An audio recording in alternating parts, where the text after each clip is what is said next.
जय माता दी। आप सभी को शारदीय नवरात्रि की हार्दिक शुभकामनाएं।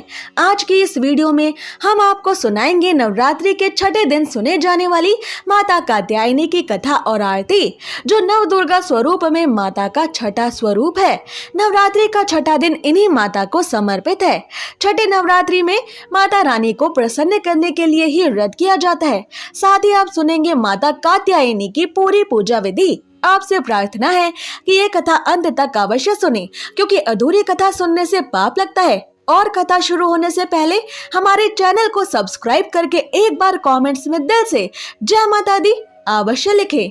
माता कात्यायनी नवरात्रि के छठे दिन इस कथा को सुन रहे सभी भक्तों पर अपनी विशेष कृपा बरसाएं। तो आइए अब शुरू करते हैं नवरात्रि के छठे दिन पर नव दुर्गा के छठे स्वरूप माता कात्यायनी की कथा। तो प्रेम से बोलिए श्री गणेशाय नमः।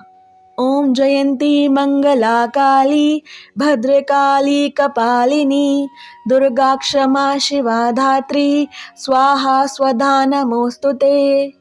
कात्यायनी इन देवी को नवरात्रि में छठे दिन पूजा जाता है। प्राचीन काल में कात्य गोत्र में विश्व प्रसिद्ध महर्षि कात्यायन ने भगवती परा अम्बा की उपासना की, कठिन तपस्या की। उनकी इच्छा थी कि उन्हें एक अलौकिक पुत्री की प्राप्ति हो। तब माता आदि शक्ति ने उनके घर पुत्री के रूप में जन्म लिया, इसलिए ये देवी कात्यायनी कहलाई।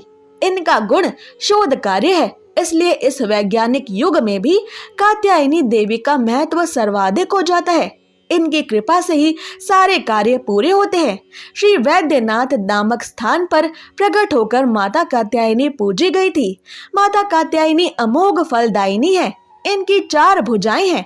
इनका दाईं तरफ का ऊपर वाला हाथ अभय मुद्रा में है तथा नीचे वाला हाथ वर मुद्रा में है। माँ के बाईं तरफ के ऊपर वाले हाथ में तलवार है व नीचे वाले हाथ में कमल का फूल सुशोभित है। इनका वाहन भी सिंह है। इनकी उपासना और आराधना से भक्तों को बड़ी आसानी से अर्थ, धर्म, काम और मोक्ष चारों फलों की प्राप्ति हो जाती है। भक्तों के रोग, शोक, संताप और भय नष्ट हो जाते हैं। जन्मों के समस्त पाप भी नष्ट हो जाते हैं। इसलिए कहा जाता है कि इन देवी की उपासना करने से परम पद की प्राप्ति होती है। सबसे पहले इनकी पूजा स्वयं महर्षि कात्यायन ने ही की थी। 3 दिनों तक ऋषि की पूजा स्वीकार करने के बाद देवी कात्यायनी ने ऋषि कात्यायन से विदा लिया और महिषासुर को संग्राम में ललकार कर उसका अंत कर दिया। इसलिए इन्हें महिषासुर मर्दिनी के नाम से भी जाना जाता है। माता कात्यायनी का प्रभाव कुंडलिनी चक्र के आज्ञा चक्र पर है। नवग्रहों में माता कात्यायनी शुक्र को नियंत्रित करती हैं। इनकी साधना और भक्ति से वैवाहिक जीवन के सुखों की प्राप्ति होती है। जिनके विवाह में बाधा आ रही हो, उनके विवाह की बाधा माता कात्यायनी दूर करती हैं। माता कात्यायनी की कथा के अनुसार जब देवताओं ने महिषासुर नाम के राक्षस से अपने प्राणों की रक्षा के लिए भगवान विष्णु को खोजा, तो उन्होंने और उनकी आज्ञा से शिव जी, ब्रह्मा जी और अन्य देवताओं ने अपनी आंखों और मुख से ऐसी ज्वालाएं उत्सर्जित की जिनके तेज से एक पर्वत बन गया, जिससे कात्यायनी देवी प्रकट हुई, जो 1000 सूर्यों के समान तेजस्वी थी, जिनकी 3 आंखें, काले बाल और 18 भुजाएं थी। शिव जी ने मां कात्यायनी को अपना त्रिशूल दिया। विष्णु जी ने कात्यायनी देवी को सुदर्शन चक्र दिया। वरुण देव ने शंख, अग्नि देव ने भाला, वायु देव ने धनुष, सूर्य देव ने बाणों से भरा तरकश, इंद्रदेव ने अपना वज्र, कुबेर ने अपनी गदा, ब्रह्मा जी ने माला और जलपात्र, काल देव यानी यमराज ने ढाल और तलवार, विश्वकर्मा ने कुल्हाड़ी और अन्य हथियार दिए। इस प्रकार देवताओं के द्वारा पूजित और सशस्त्र होकर कात्यायनी माता मैसूर की पहाड़ियों की ओर बढ़ी। वहां असुरों ने उन्हें देखा और वो उनकी सुंदरता से मोहित हो गई और उन्होंने मां कात्यायनी की सुंदरता का वर्णन उनके राजा महिषासुर से जाकर किया। तो दुष्ट महिषासुर माता कात्यायनी को प्राप्त करने के लिए उत्सुक हो गया। जब महिषासुर ने मां कात्यायनी के सामने विवाह का प्रस्ताव रख दिया, तो मां कात्यायनी ने महिषासुर के सामने शर्त रखी कि उसे उन्हें संग्राम में जीतना होगा। तब महिषासुर ने बैल का रूप धारण किया और माता कात्यायनी से संग्राम किया। अंत में कात्यायनी देवी अपने सिंह से उतरी और महिष की पीठ पर कूद गई, जो एक बैल के रूप में था।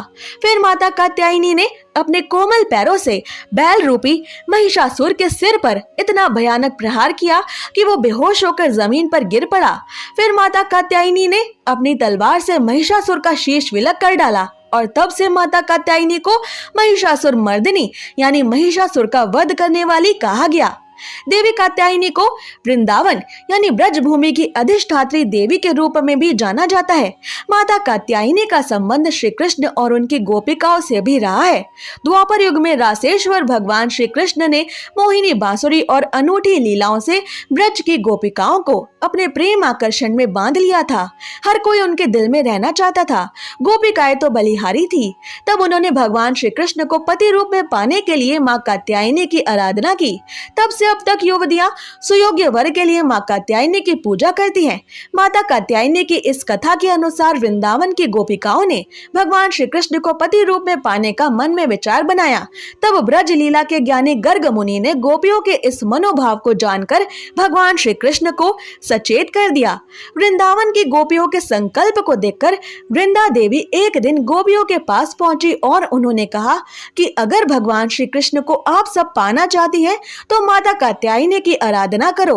तब गोपियों ने वृंदा देवी द्वारा बताई गई विधि के अनुसार यमुना के तट पर एकत्रित होकर बालुई मिट्टी से माता कात्यायनी का एक सुंदर श्री विग्रह बनाया और उनकी वैष्णव विधि से पूजा करके 1 महीने तक कात्यायनी माता के लिए व्रत किया। गोपियों ने पूरे 1 महीने तक कात्यायनी माता की सुबह ब्रह्म मुहूर्त में उठकर पूजा की और दिन में केवल 1 बार बिना मिर्च मसालों वाला सादा भोजन खाया। गोपियों ने भगवान श्री कृष्ण को पति रूप में पाने के लिए इस मंत्र से माँ कात्यायनी की पूजा की थी। कात्यायनी महामाये महायोगिनधीश्वरी नंद गोपा सुतम देवी पतिम में कुरुते नमः। अर्थात हे महामाया कात्यायनी, नंद गोप के पुत्र श्री कृष्ण को हमारा पति बनाने की कृपा करें। गोपियों की इस पूजा से प्रसन्न हुई माता कात्यायनी ने गोपियों को वरदान दिया कि श्री कृष्ण ही उनके पति होंगे। इसके बाद ब्रह्मा जी ने भगवान श्री कृष्ण की परीक्षा लेने के लिए ब्रज मंडल के गोवंश और ब्रज गोपों का हरण कर लिया और उन्हें ब्रह्मलोक ले गए। तब बिगड़ती स्थिति को संभालने के लिए भगवान श्री कृष्ण ने गोवंश और ब्रज ग्वालों का रूप धरकर 1 साल तक वृंदावन के हर घर में निवास किया। इसी दौरान सभी गोपियों का विवाह ग्वालों के रूप में वृंदावन के हर घर में रह रहे श्री कृष्ण के रूपों से हो गया। इस तरह माँ कात्यायनी का गोपियों को दिया गया वरदान पूरा हुआ। भगवान श्री कृष्ण गोपियों के पति के रूप में उनके घर पर रहे थे। तभी से मान्यता है कि युवतियों की आराधना से प्रसन्न होकर आज भी माँ कात्यायनी उन्हें सुयोग्य वर प्रदान कर रही हैं। साल भर में सैकड़ों युवतियां आज भी माँ कात्यायनी की आराधना करके व सुहाग की वस्तुएं माँ कात्यायनी को अर्पित करके अपनी मनोकामनाएं पूरी कर रही हैं। आइए अब जानते हैं माता कात्यायनी की पूरी पूजा विधि। कात्यायनी माता के पूजन के लिए कात्यायनी माता की चौकी लगाएं। कात्यायनी देवी को पीला रंग बहुत पसंद है, इसलिए नवरात्रि के छठे दिन पीले रंग के वस्त्रों को जरूर धारण करें और माता रानी की चौकी लगाते हुए पीले रंग का कपड़ा और फूलों का प्रयोग करें। कात्यायनी देवी को पीले पुष्प, हल्दी का तिलक और पीली मिठाई तथा पीले फलों का भोग चढ़ाएं। अब माता कात्यायनी को लाल रंग का गुलाब चढ़ाएं, क्योंकि लाल रंग भी माता कात्यायनी को प्रिय है। आप चाहें तो कात्यायनी देवी को गेंदे के फूल भी चढ़ा सकते हैं। कात्यायनी देवी को शहद और मूंग दाल के हलवे का भोग लगाना भी बहुत शुभ होता है। माता कात्यायनी की अब इस मंत्र से पूजा करें। या देवी सर्वभूतेषु कात्यायनी रूपेण संस्थिता नमस्तस्यै नमस्तस्यै नमस्तस्यै नमो नमः। इसके बाद आप दुर्गा सप्तशती और दुर्गा चालीसा का पाठ करें। आरती के बाद पूजा के दौरान आपसे जाने अनजाने में हुई सभी गलतियों की माता कात्यायनी से क्षमा मांगे और उनसे अपना व्रत स्वीकार करने की प्रार्थना करें। आइए अब सुनते हैं माता कात्यायनी की आरती। जय जय अम्बे जय कात्यायनी, जय जग माता जग महारानी। बैजनाथ है स्थान तुम्हारा, वहाँ वरदाती नाम पुकारा। कई नाम है कई धाम है, ये स्थान भी सुख धाम है। हर मंदिर में ज्योत तुम्हारी, कहे योगेश्वरी महिमा न्यारी। हर जगह उत्सव होते रहते, हर मंदिर में भक्त है कहते। कात्यायनी रक्षक काया की, ग्रंथि काटे मोह माया की।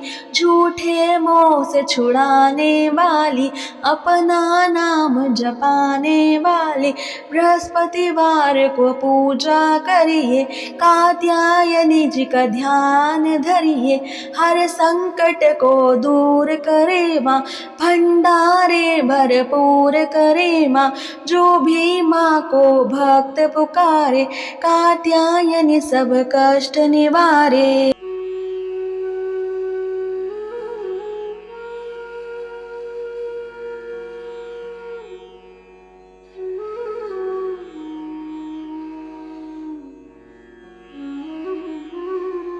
अगर आपको ये व्रत कथा पसंद आई तो इस वीडियो को शेयर अवश्य करें और ऐसे ही जरूरी जानकारियों और व्रत कथाओं को प्रतिदिन सुनने के लिए हमारे चैनल को सब्सक्राइब करें। जय माता दी।